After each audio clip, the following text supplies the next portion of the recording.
Bonjour mes amis, eh bien je vais vous faire aujourd'hui une vidéo dans la suite des deux vidéos que j'ai sorties cette semaine. J'en avais fait une première sur les manipulations de l'opposition, de la résistance par Macron en utilisant le moralisme, le bien et le mal, la confusion entre la politique et la morale.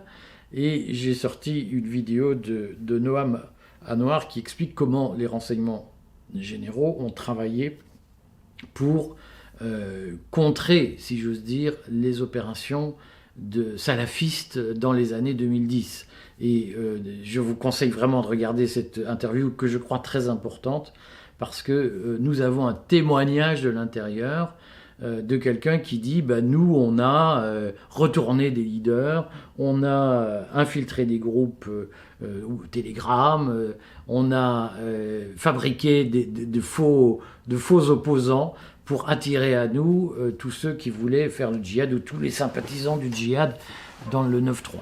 Donc je crois que c'est très important parce que ceci confirme ce que j'avais annoncé la veille, à savoir que dans le combat politique qui est mené aujourd'hui, la contre-influence, c'est-à-dire l'utilisation de fake pour, d'une façon ou d'une autre, attendrir l'opposition, l'orienter, la neutraliser, la mettre dans des impasses. Cette technique, elle est à l'œuvre depuis longtemps en France, mais elle est de plus en plus sophistiquée. Je l'ai écrit à la fin du mois d'août. Elle est industrialisée désormais dans les pays occidentaux, et de ce point de vue, je crois que les pays occidentaux ont plusieurs longueurs d'avance sur la Russie, par exemple, qui a pris du retard dans la lutte idéologique, dans la lutte psychologique contre l'adversaire. J'avais fait une excellente interview d'Éric Denessé qui le disait, qui le soutenait. Vous pouvez la retrouver, cette interview, sur la chaîne YouTube, qui disait mais les pays occidentaux ont pris de l'avance sur les techniques de contre-influence. Donc aujourd'hui, je vais vous parler de la contre-influence qu'exerce Macron sur l'opposition en évoquant la question des thématiques qui sont développées, souvent à notre insu, par des relais d'influence qui sont en fait des agents de la Macronie. Je sais que ce sujet et de ma précédente interview sur le moralisme comme arme utilisée par Macron pour fourvoyer l'opposition a suscité pas mal de remarques.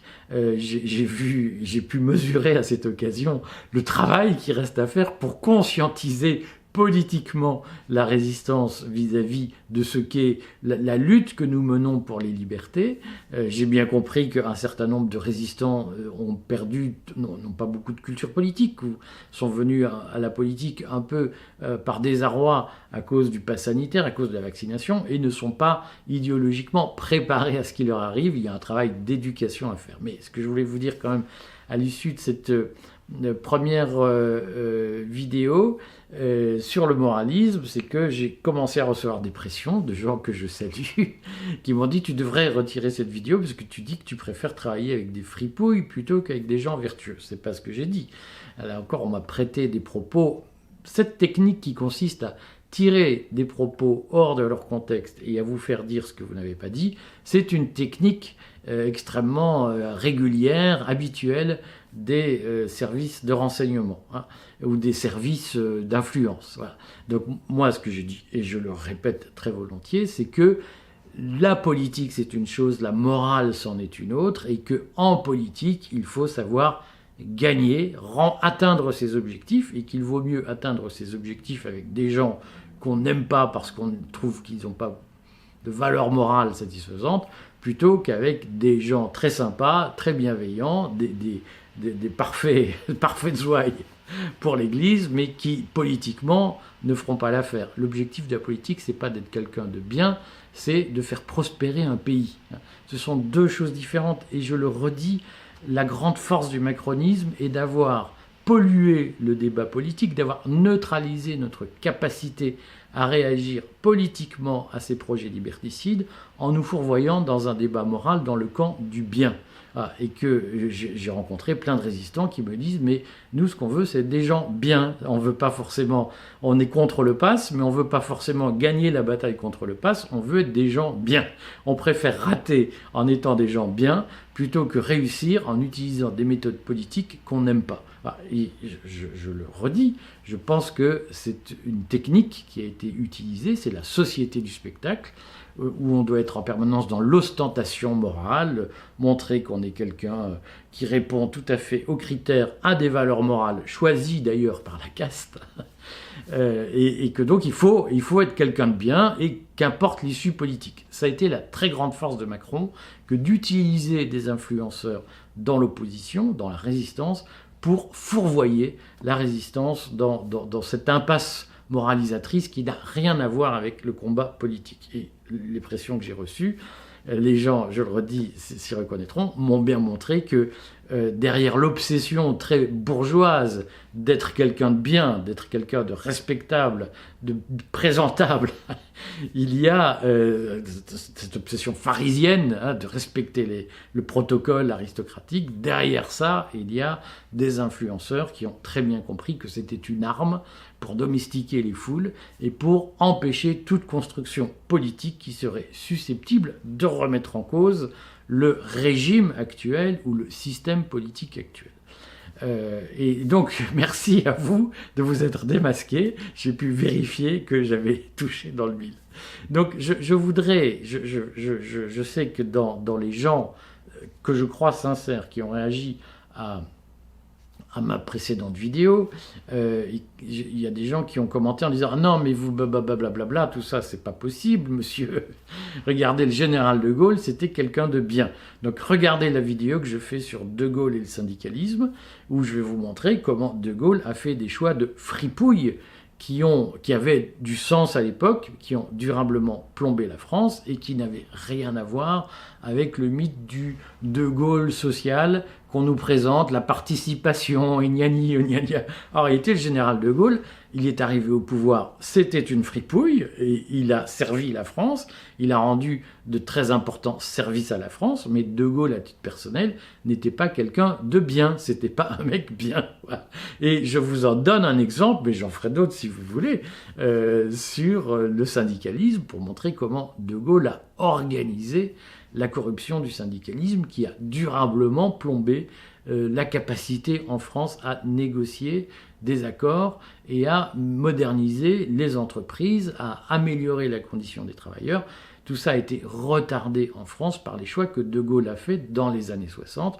Il les a fait parce qu'il avait des raisons de fripouille de le faire, qui sont des raisons, je vous expliquerai dans cette vidéo, des raisons que je défends, que je comprends tout à fait pourquoi il a fait, mais il ne faut pas qu'on me dise que c'était moral. Voilà. Donc je donne, si vous voulez, un débat sur qu'est-ce que la morale en politique. Je regardais cette vidéo sur De Gaulle. Maintenant, je reviens à mon sujet, puisque je vois bien qu'un certain nombre de commentateurs de cette vidéo ont absolument ignoré le sujet, où je leur disais, vous êtes victime d'une manipulation de Macron et du macronisme. Et je vois bien que certains ont absolument dit « Ah non, mais il faut pas être un salaud, monsieur, dans la vie. » Bon. Donc je voudrais revenir aujourd'hui. Si vous voulez parler de morale, regardez la vidéo sur De Gaulle. Je voudrais revenir sur ce qu'a dit Noah Manoir, sur ce que j'ai dit avant-hier, sur le vrai sujet de fond, qui est la façon dont les techniques de contre-influence à la McKinsey de Macron ont permis de neutraliser la résistance et le combat politique de la résistance. Parce qu'aujourd'hui, au fond, que constatons-nous, c'est que nous sommes privés de toute alternative politique crédible. C'est-à-dire qu'en gros, on nous dit vous n'êtes pas content, vous n'aimez pas Macron, vous n'aimez pas Marine Le Pen, mais il faudra vous contenter de ce que vous avez, mes amis. Voilà. Et tournez place du Trocadéro pour dire que vous n'êtes pas content. On s'en fout. C'est comme ça, c'est pas autrement. Et on n'est pas parvenu à construire une alternative politique crédible à ça. Et je vois bien la tentation qui existe en ce moment, qui est de nous dire, bon allez, le Covid c'est terminé, maintenant on reprend le petit jeu, et tous ceux qui voulaient sortir de la domination verticale de la caste, vous la bouclez, hein, vous retirez vos vidéos, on reprend le petit jeu comme avant, et maintenant le combat c'est Macron contre Le Pen. Alors moi, si c'est votre truc, je m'en fous, mais moi, c'est pas mon sujet, c'est pas Macron ou Le Pen, mon sujet c'est de changer le fonctionnement institutionnel de façon pacifique et légale, mais pour avoir une démocratie liquide et plus une démocratie représentative. Je pense que ce qui nous empêche aujourd'hui d'exprimer ce que nous sommes, d'exprimer l'identité française dans ce qu'elle a de plus vaillant, si j'ose dire, c'est le verrouillage du peuple par des institutions qui sont obsolètes et qui posent ce problème, si vous voulez, c'est qu'avec Internet, vous pouvez être consulté sur tout en permanence, vous pouvez plus acheter ce que vous voulez sur Internet sans recevoir un questionnaire après sur est-ce que vous êtes content, pas content, etc. Le seul endroit où on vous fait jamais ça, c'est en politique. Ce qu'on vous explique, c'est que Internet permet de vous consulter sur tout, sur la forme du produit que vous voulez acheter, sur le goût voilà, vous pouvez être consulté sur tout, sauf sur les sujets politiques. Sur les sujets politiques, ça reste verrouillé par des mecs qui ont un mandat, qui se battent pour l'avoir pendant des années, qui écrasent tout le monde pour l'avoir, et qui passent tellement de temps à se battre pour avoir leur mandat qu'ils sont totalement ignorants et incompétents une fois qu'ils arrivent aux affaires, et qu'ils sont incapables d'avoir un avis intelligent sur les sujets, ou à de très rares exceptions près. Et donc on a ce problème civique de la crise profonde de la démocratie représentative, et tant qu'elle ne sera pas résolue par un passage à un mode politique, à un régime politique adapté aux exigences de notre temps, il y aura du mal-gouverne, comme on dit, de la mauvaise gouvernance dans nos sociétés, parce qu'au fond, ce qui pose problème aujourd'hui, c'est la gouvernance par les mandats délégatifs, si vous voulez. Et donc il faut inventer autre chose. C'est l'objet du livre que je prépare, pas que, je parle de mon traité du monde d'après, un chapitre consacré à la démocratie liquide et à la construction d'institutions qui permettront de faire progresser la démocratie directe sans tomber dans le régime totalitaire de « on vote sur tout et la loi peut tout », qu'on a connu en 1794. Bref, donc je voudrais dire que pour empêcher ces projets politiques d'émerger, le système, la caste, utilise des méthodes de contre-influence qui consistent à infiltrer l'opposition et à la fourvoyer sur des sujets qui n'en sont pas.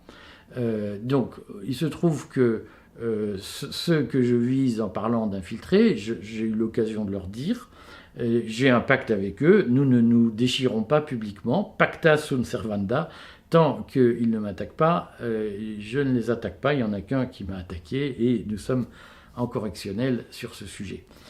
Pour le reste, il y a un accord qui fait qu'on ne se dévoile pas, on ne s'attaque pas, on ne se déchire pas. Ça ne m'empêche pas de parler des techniques qui sont utilisées pour, d'une façon ou d'une autre, empêcher l'opposition de construire sa maturité politique et pour la maintenir dans une forme d'infantilisation. Et donc, je voudrais redire de ce point de vue qu'il y a, à mon sens, aujourd'hui deux techniques qui sont particulièrement utilisées pour infantiliser l'opposition et l'empêcher, le cœur sur la main, de progresser, avec des gens qui vous disent « mais comment vous pouvez dire, pourquoi vous ne dites pas partout que vous êtes un mec génial, un mec sympa, etc. » Moi, je le dis, j'ai plein de cathos qui m'écrivent en me disant « ah, c'est dégueulasse, vous dites que vous n'êtes pas un mec sympa, il faut être sympa, monsieur, etc. » Moi, j'ai lu le Nouveau Testament, je ne suis pas chrétien, je ne me déclare pas chrétien, je suis polythéiste.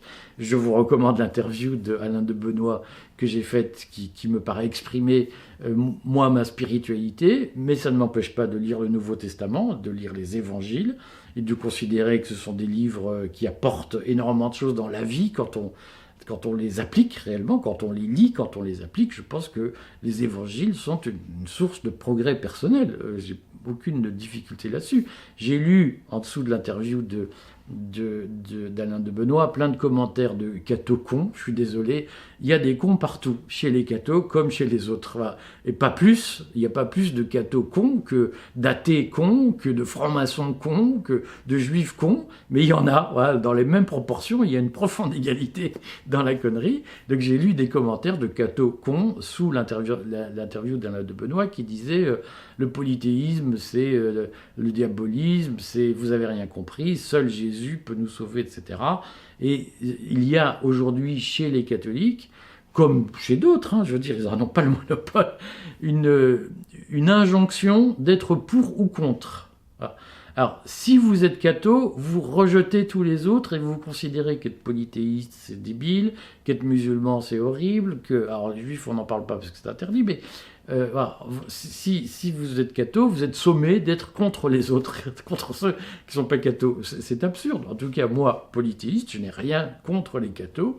Et je lis couramment, j'adore Saint-Ignace de Loyola, je peux sortir, ma bibliothèque est pleine de bouquins cathos, j'ai pas de problème. Moi, je lis très volontiers Saint-Augustin, j'ai pas de problème, les évangiles. Et je lis quand même dans les évangiles que tout le monde est un pécheur, que celui qui n'a jamais péché lui jette la première pierre. C'est-à-dire qu'il y a quand même dans le catholicisme, dans le christianisme, une injonction première qui est celle de l'humilité. C'est ce que j'en ai retenu. Et donc moi, les mecs, j'ai retenu que Jésus, quand il arrive au temple, au moment de Pâques, de la fête des cabanes, et qu'il veut faire prédire au temple, il chasse les marchands du temple, et il dénonce les pharisiens, c'est-à-dire les gens qui passent leur temps à dire « je suis quelqu'un de bien, je respecte les règles bourgeoises de l'époque, donc je suis un mec bien ». Voilà. Il dit « mais c'est pas ça, être quelqu'un de bien voilà. ». Et nous sommes tous des pécheurs. Voilà. Donc moi je le dis, je ne prétends pas être un chevalier blanc, et je ne prétends pas être un mec moral qui va pourfendre les immoraux. Tous les mecs qui jouent au chevalier blanc, tous les mecs, ou les femmes, c'est pas un sujet, vous avez compris, qui me disent « moi je suis pour le bien contre le mal », pour moi, c'est des ordures qui se cachent. C'est des pourris de chez pourris qui essayent de se racheter une conduite. Donc je me mets, pour moi, quelqu'un qui est dans le combat moral et qui me parle du bien et du mal, c'est quelqu'un qui a des choses à se reprocher. Voilà. Et d'ailleurs, chaque fois, j'ai des souvenirs récents, chaque fois que les gens m'ont dit « moi je suis pour le bien contre le mal », il y a un mec qui m'a appelé en me disant « monsieur, je suis un patron catho, est-ce que vous pouvez relayer mon combat pour transformer les prêts garantis par l'État en subventions aux entreprises parce qu'on ne pourra pas rembourser et les entreprises qui ne pourront pas rembourser leur PGE vont faire faillite. Et si vous n'êtes pas d'accord, c'est que vous êtes un salaud immoral, libéral, franc-maçon, qui est pour le chômage plutôt que pour l'emploi. » Alors, ça, pour moi, ce mec-là, c'est une ordure, c'est un menteur, c'est un hypocrite. Voilà. Et je ne supporte pas ces mecs qui se drapent dans la dignité morale en disant « bon, alors moi, le gars, il m'a dit j'ai dû baisser mon salaire pour pas que ma boîte croule. » C'est-à-dire, c'est ça le capitalisme. Vous ne pouvez pas dire « tant que je gagne du pognon et que je peux me verser des gros salaires, je suis pour le capitalisme ». Mais le jour où je coule, je suis pour le socialisme. Ce n'est pas possible, parce que je lui ai dit, mais moi je suis pour le principe de cohérence. C'est-à-dire qu'on ne peut pas, tant qu'on gagne, dire « j'adore le jeu où je gagne », et le jour où on se met à perdre, dire « je demande les changements de règles du jeu », et je suis pour le contraire. Ah, et le gars vous dit « mais moi, vous dites ça, monsieur Vérac, vous n'êtes pas d'accord avec moi, parce que vous êtes pour le chômage, vous êtes un salaud, vous n'êtes pas un humaniste ». Et alors l'humanisme, c'est quoi? C'est de dire, bah oui, l'argent qu'on t'a donné pour que ta boîte tourne pendant le Covid, tu veux pas le rembourser, tu considères que c'est une subvention, et ça c'est moral. Piquer le pognon de l'État, c'est moral. Donc, il se trouve que j'en ai parlé à ma femme qui m'a dit, je ne suis pas du tout d'accord pour que mes impôts servent à subventionner des entreprises. Vous savez, moi je suis contre toute subvention aux entreprises. J'ai pas eu de prêt garanti par l'État. Et donc, je vois bien, à un moment donné, comment ces hypocrites, ces tartuffes, ces menteurs, et ce qui me gêne, c'est qu'on est aujourd'hui dans une société de tartuffes, et que la tartufferie, elle est développée de façon sciente par le macronisme et par certains autres joueurs du jeu politique aujourd'hui, pour taire tout débat politique. Pour dire, vous n'êtes pas d'accord, c'est que vous êtes un salaud. C'est lamentable. Bon, et donc, je voudrais dire là-dessus que il y a, de mon point de vue, deux techniques utilisées par ces hypocrites, par ces pharisiens qui sont là pour utiliser les émotions, le sens du bien et du mal, pour défendre leurs intérêts de façon totalement cynique. Il y a deux techniques cyniques qui sont, de mon point de vue, utilisées aujourd'hui. Il y a une première technique que je qualifierais de fixation sur le Covid. C'est-à-dire qu'on explique que c'est Jésus, si vous voulez, c'est les premiers chrétiens qui disent « j'ai rencontré Jésus, ma vie s'est arrêtée et on ne peut plus parler que d'une chose, c'est de Jésus ». Alors, c'est plus Jésus, c'est le Covid. On tourne en rond comme un hamster dans sa roue sur le Covid pour ne pas dépasser le traumatisme du Covid. Et le Covid, on sait ce que c'est. Ça a été une immense opération d'écrasement des populations par la caste. Alors, vous avez vu les histoires en Angleterre de Matt Hancock qui expliquent que le gouvernement a utiliser la dramatisation pour écraser la faculté de résistance des gens. Et donc, pour moi, ceux qui aujourd'hui ne parlent que de Covid et font une fixation sur le Covid, ce sont des gens qui ont une stratégie qui consiste à répéter en boucle « nous ne sommes rien, nous sommes fait écraser par le système et nous sommes impuissants face à ça ». Et on va ressasser tous les jours le même traumatisme. Vous savez que moi, j'ai vécu des deuils. Il n'y a pas de deuil d'ailleurs pour la mort d'un enfant, mais vous savez que j'ai été affecté. J'ai retenu une règle, c'est qu'il faut se reconstruire. Il faut construire malgré le traumatisme, et que la meilleure façon de dépasser le traumatisme, ce n'est pas de le vivre en boucle et de ne parler que de ça. À un moment donné, c'est d'être capable de se projeter et de se dire, bien entendu qu'on n'oublie pas. Bien entendu que ce n'est pas une façon de dire on n'en parle plus, bien entendu qu'on y pense tous les jours, mais il faut se reconstruire. Et pour moi, il y a une technique utilisée aujourd'hui par Macron, c'est de fourvoyer, de financer des influenceurs qui ne parlent que du Covid et qui vous rivent à ce traumatisme pour que vous ne le dépassiez pas. Pour moi, il y a une autre technique aujourd'hui qui consiste à dire nous ne pouvons rien contre eux, ils sont trop puissants. Et nous sommes des petites gens, nous sommes dépossédés de l'histoire, c'est eux qui décident, c'est des salauds, on trouve qu'ils sont monstrueux, mais on peut rien, et il faut se résigner, alors dans le ressentiment, dans l'aigreur, ah c'est des salauds, on les aime pas, ils sont méchants, et nous on est gentils, voilà, c'est le moralisme. Nous on est des gentils, eux c'est des salauds, mais on peut rien contre eux parce que c'est les plus forts.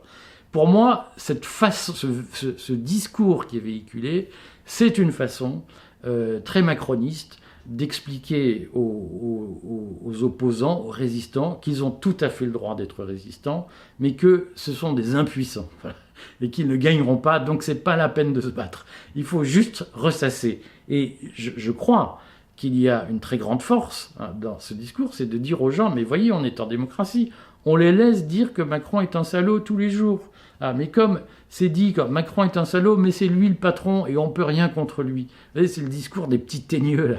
Et je crois que ce discours-là est un discours qui est profondément nuisible à la cause de la résistance. Et je crois que c'est un discours qui est suscité par les relais macronistes auprès de la résistance pour nous enfermer dans un fatalisme et pour nous enfermer dans la résignation.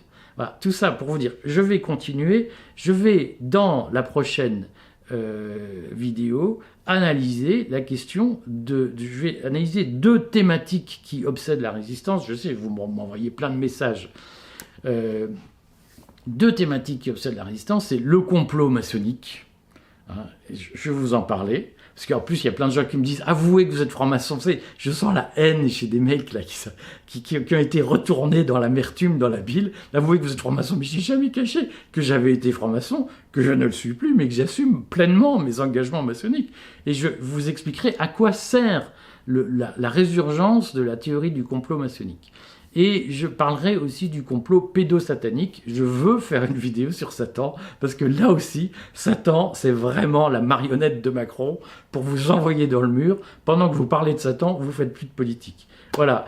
Rendez-vous donc dans les prochaines vidéos, si ça vous intéresse. Maçonnerie et complot pédosatanique. Je me régale par avance de l'affaire. Et puis, manquez pas ma vidéo sur De Gaulle. À très vite.